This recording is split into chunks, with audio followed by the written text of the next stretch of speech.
O, nagising ka na naman. Bago ka kipag-usap kahit kanino, punta ka uli dun sa walang nakakakita sa'yo.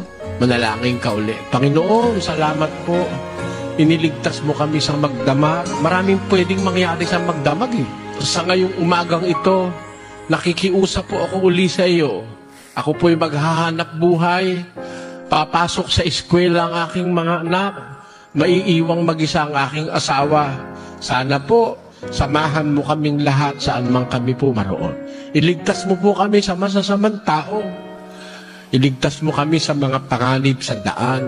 Sana loobin mo, Ama, makasumpong kami ng biyaya sa iyong paningin sa maghapong ito. Sana po kumita ako ng sapat para sa pagkain at pangangailangan ng aking mga anak. Salamat po ng marami sa iyo. Sa pangalan ng aming Panginoong Hesukristo. Amen. O, umalis ka na sa bahay. Huwag ka nang mag-alala. Bahala ang Diyos sa pamilya mo at sa iyo. Yan po ang pananalangin iniutos at itinuro ng ating Panginoon Hesukristo.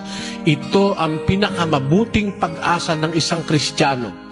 Lagi tayong makikipag-usap sa Diyos sa pamamagitan ng panalangin at ang Diyos ang bahala sa pinakamabibigat nating problema sa buhay.